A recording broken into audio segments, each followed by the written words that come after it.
వారు మేము పాపులము, మా పాపముల వలన మేము దేవుని సన్నిధానంకు చేరలేము, మా పాపము కడగబడాలి అని అంటే బాప్తిస్మము కావాలి అని చెప్పి వారక్కడ బాప్తిస్మము తీసుకుంటున్నారు యోహాను దగ్గర. అందులో యేసు ప్రభుల వారు కూడా వచ్చారు. మరి యేసు ప్రభుల వారు వచ్చినప్పుడు ఆయనకు చిన్నప్పుడు సున్నతి కార్యక్రమం కూడా జరిగింది. కానీ ఆయనకు సున్నతి కార్యక్రమాన్ని మించిందే నిండు బాప్తిస్మం. చెప్పండి, నిండు బాప్తిస్మం మనుషులందరికీ అవసరం అని చెప్పండి. నిండు బాప్తిస్మం అంటే ఏంటండి? తండ్రి కుమార పరిశుద్ధాత్మ త్రియేక దేవుని నామము పేరిట నువ్వు నీట ముంచబడాలి. అందుకే ఆయన దేవుని లేఖనం సెలవిస్తుంది, ఒకడు నీటి మూలముగానో ఆత్మ మూలముగానో జన్మిస్తేనే తప్ప వాడు పరలోక రాజ్యము చేరాడు.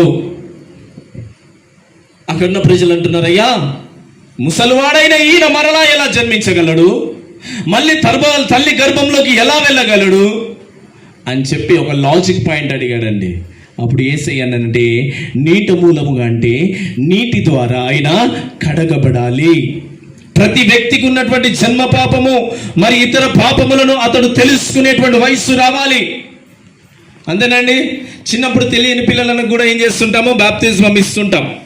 కానీ ఒక వయసు వచ్చినాక వారికి నిండు బాప్తిజం అనేది అవసరం. ఎందుకండి? అతను తెలుసుకున్నాడు ఏమని అంటే, నా పాపములు, నా జన్మ పాపము, నా ఇతర పాపముల వలన నేను దేవుని రాజ్యము పోలేను. నా పాపములు కడగబడాలి అంటే నేను యేసుక్రీస్తు రక్తములో కడగబడాలి. యేసుక్రీస్తు రక్తమును బట్టి తండ్రి కుమార పరిశుద్ధాత్మ త్రియేక దేవుని నామం పేరిట నేను నీట బాప్తిజం పొందాలి అని చెప్పేసి అక్కడున్న ప్రజలందరికీ బోధించినప్పుడు వారందరూ ఏం చేశారంట, వెళ్ళి బాప్తిజం ఇచ్చి యోహాను దగ్గరికి వెళ్ళి బాప్తిజం తీసుకుంటున్నారు. హల్లెలూయా. అప్పుడు యేసయ్య కూడా బాప్తిజం తీసుకున్నాడు. హల్లెలూయా. ఆ తర్వాత ఏం చేస్తున్నారండి?